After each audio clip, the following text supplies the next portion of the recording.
Salam damai agama cinta. Toleransi, yes. Intoleransi, no way. Merdeka!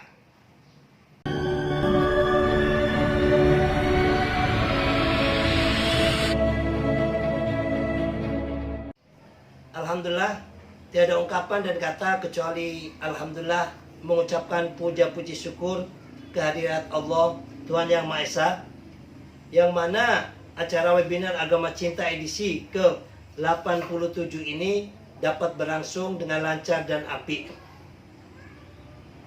Terima kasih yang sangat luar biasa kepada Pendeta Jemi Somin, meskipun di dalam perjalanannya mau menuju bandara masih menyempatkan bersua bersama kita untuk membicarakan permasalahan bangsa ini, yaitu yang berkaitan dengan tema kita, yaitu masalah intoleransi.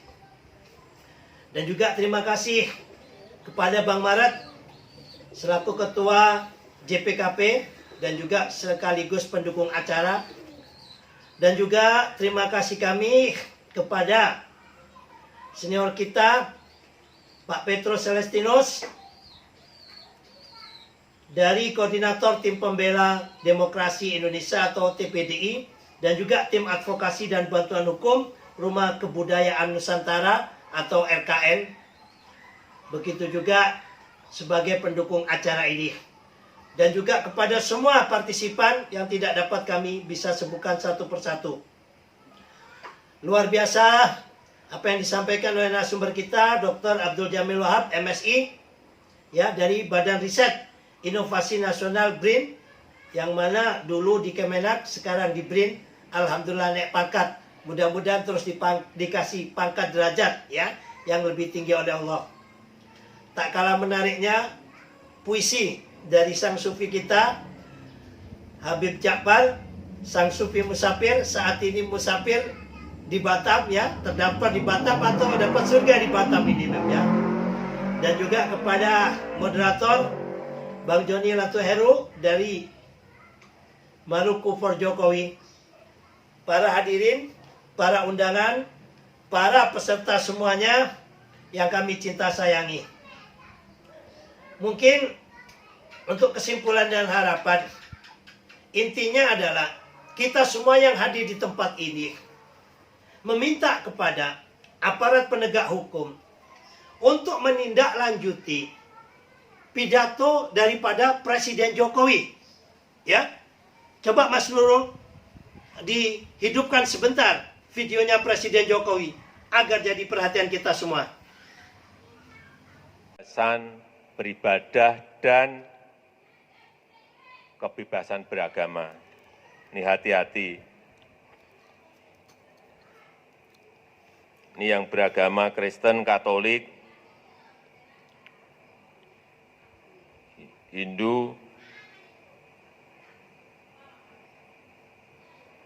Konghucu, hati-hati. Ini memiliki hak yang sama dalam beribadah, memiliki hak yang sama dalam kebebasan beragama dan hati-hati. Beragama dan beribadah itu dijamin oleh konstitusi kita, dijamin oleh Undang-Undang Dasar 1945, pasal 29 ayat 2. Sekali lagi, dijamin oleh konstitusi. Ini harus ngerti. Dandim, Kapolres, Kapolda, Pangdam harus ngerti ini. Kejari, Kejati. Jangan sampai yang namanya konstitusi itu kalah oleh kesepakatan. Konstitusi tidak boleh kalah dengan kesepakatan. Ada rapat FKUB misalnya, ini misalnya.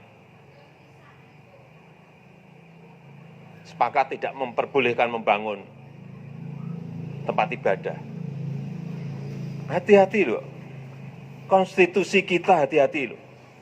Menjamin itu. Ada peraturan wali kota atau ada instruksi bupati. Hati-hati loh, kita semua harus tahu masalah ini.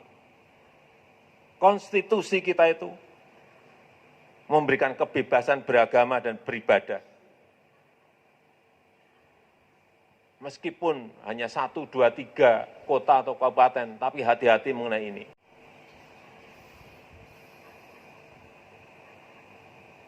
Karena saya lihat masih terjadi.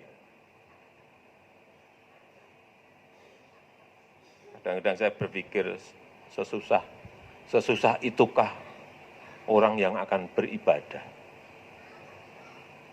Sedih gitu kalau kita mendengar. Sayangi, coba perhatikan pidato yang sangat luar biasa dari Presiden Jokowi. Itu yang menyampaikan adalah presiden seluruh rakyat Indonesia. Bukan seorang Jokowi sebagai anak bangsa saja, tetapi sebagai presiden yang secara sah, secara konstitusi menang dalam pemilu 2019 sampai 2024. Kalau yang nyampaikan hanya kiai kampung ya, atau Gus Soleh semacam ini, hati-hati, awas, hati-hati. Silahkan kepada Polsek, Polres, Dandim, Koramil, ataupun Pemda tidak melaksanakannya. Wong hanya kiai kampung. Apa artinya ucapan Gus Soleh kan gitu? Tidak mengandung makna hukum. Tapi ini yang menyampaikan adalah presiden. Baru kali ini Gus umur 55 tahun mendengarkan pidato presiden yang sangat begitu perhatian terhadap masalah toleransi di Indonesia. Jika sekiranya ada peraturan-peraturan daerah seperti kata presiden tadi, atau hanya kesepakatan, tidak boleh undang-undang dasar negara kita yang mana melindungi seluruh rakyat Indonesia di dalam beribadah, termasuk di dalam mendirikan rumah ibadahnya. Tapi apa artinya jika seorang presiden tidak dilaksanakan oleh pemerintah di tingkat daerah? Contoh soal kasus di Lampung. Seperti kata narasumber tadi ya, Pak Petrus Celestinus. Sampai detik ini kita tidak mendengar sanksi hukum apa yang telah dilakukan oleh seorang RT yang mempersekusi orang ibadah. Bila tidak ada ketegasan hukum, maka hukum hanya tinggal tulisan.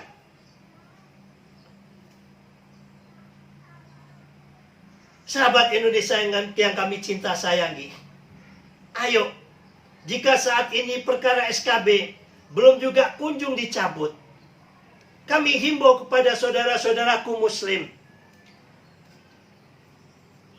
coba, sekarang ini gampang, zaman sudah canggih. Klik Mbak Google, tanyakan Mbak Google tentang perjanjian Nejat. Bagaimana Rasulullah SAW mengajarkan kepada kita, kalau kita ngaku seorang muslim, guru kita, tauladan kita adalah Rasulullah. Bukan ustadz-ustadz yang intoleran, bukan. Kita ini diperintahkan untuk hablum minallah dan hablum minannas. Dan bahkan di dalam perjanjian Hejat, apabila ada saudara tetangga kita yang membangun tempat ibadah, baik itu kanisa itu gereja, ataupun sinagog, bila kau punya uang jangan diambil hutang, kata Rasulullah. Betapa indah Islam yang dibawa oleh Rasulullah mengajarkan kedamaian kepada kita. Nah, kita sebagai umatnya, siapa yang mengajarinya? Kok mempersekusi orang ibadah? Bahkan banyak juga kita lihat penceramah-penceramah yang menjelek-jelekkan agama orang lain, menjelek-jelekkan Tuhan Tuhannya orang lain. Lah ini ngajinya di mana? Cukup jelas dalam Al-Quran disebutkan kita tidak boleh untuk menjelek-jelekkan Tuhan agama orang lain. Sebab apa? Mereka akan menjelekkan Tuhan kita yaitu Allah karena ketidaktahuan. Melalui mimbar webinar ini, mari jangan pernah lelah untuk mencintai Indonesia yang luar biasa ini. Mudah-mudahan kasus setelah Cibinong dan terjadi di Lampung ini adalah yang terakhir. Tidak ada lagi persekusi, tidak ada lagi penodaan agama, tidak ada lagi orang yang melarang beribadah. Apabila ada, itu hendaklah diambil tindakan hukum yang tegas. Ingat, rakyat Indonesia ini orang yang patuh. Apabila hukum ditegakkan, takut orang rakyat Indonesia ini. Tapi bila polsek, polres setempat ya diam atau cari aman, maka akan ada lagi dan permasalahan intoleran ini tidak pernah berhenti padahal kita telah merdeka 80 tahun. Mari, ayo kasihan dong saudara-saudara kita yang non-muslim. Mbah-mbah mereka, boyot-boyot mereka, bahkan boyot kita semuanya. Bahu pondok pikir nek perlu sak nyawane pisan, rawe-rawe rantas malang-malang potong. Tidak ada target dan tujuan mereka merdeka atau mati. Kemerdekaan adalah kemerdekaan dalam hal ekonomi, kemerdekaan berpendapat, kemerdekaan apa? Mencari nafkah, termasuk di dalamnya kemerdekaan dalam beribadah. Tapi saudara-saudara kita non-muslim banyak 80 tahun hampir kita merdeka, belum merdeka di dalam beribadah. Sekali lagi, mudah-mudahan ini yang terakhir dan tidak terjadi lagi. Demikian dari kami, tidak ada gading yang tak retak, tidak ada kata kecuali permohon maaf apabila ada salah dan hilaf. Bila ada sumur di ladang, boleh kita menumpang mandi. Apabila ada umur panjang, bolehlah kita berjumpa lagi pada webinar Agama Cinta edisi ke-88. Sekali lagi, terima kasih kepada semua narasumber, kepada pendukung acara, moderator, operator Jom, Habib Jakfar, ya, yang mengisi acara, dan semua peserta yang ada. Mari terus kita dengungkan, di mana ada cinta, disitulah imanku berlabuh. Di mana ada kebencian dan permusuhan, disitulah imanku menjauh. Tidak satu pun orang yang diuntungkan apabila kita bertikai. Dan tidak satu pun orang yang dirugikan apabila kita berdamai. Salam damai Indonesiaku, salam Pancasila, merdeka. Assalamualaikum warahmatullahi wabarakatuh.